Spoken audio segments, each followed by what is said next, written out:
Hello, let's work on Chapter 6, Practice 1, where we will calculate property tax due based on each $100 of assessed valuation. The assessed value is 80% times the fair market value. This 80% is a constant value, so we'll need to make it absolute. Click in cell B7, type equals, type in, click in cell A7, and then hit the asterisk, and then let's click on C3. We need to make C3 absolute. So anywhere, click on anywhere on C3 and press the F4 key and press enter.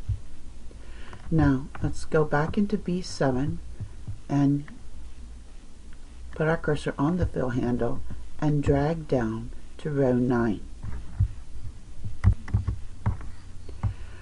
So we have some property that's worth $39,000, but we're only going to pay taxes on $31,200. Let's click in E7. We're going to begin our formula with equals.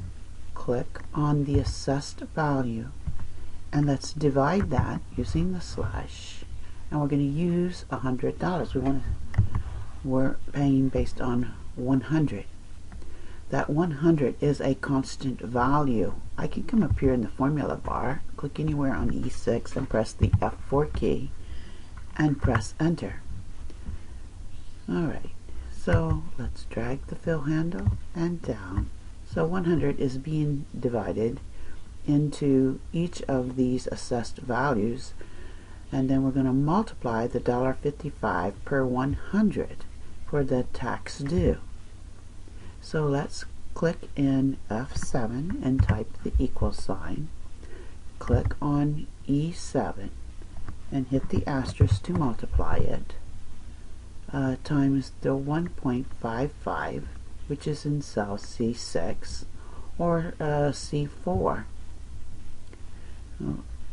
Let's click in C4. Now that C4 is a constant, so we need to make that an absolute value. So click anywhere on C4 in the formula bar and press the F4 key and press enter. And then we'll drag that formula down. But you may want to know, why are we using the absolute value? Let's say that tomorrow the tax rate changes to $2. Then when we come up here in cell C4 and change it to $2, the corrections will be made through the rest of these cells because we're referencing this cell. If I use the $2 actually in the formula, then I'd have to go back here to every single calculation and make a change. It's just much easier to make one change than to make multiple changes. Let's format column B. So I'm going to drag over the values in column B, and we want currency. So I'll go to the number format, select currency.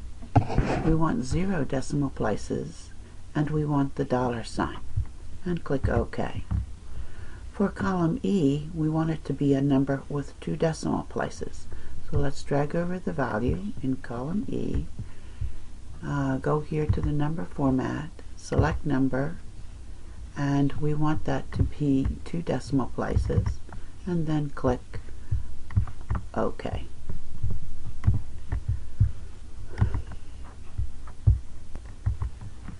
We want to format column F for currency, 2 decimal places, and the $sign. Let's drag over the values in column F. We know that the default for currency is 2 decimal places and the $sign. So I'll just click here on currency. And that's all there is to it.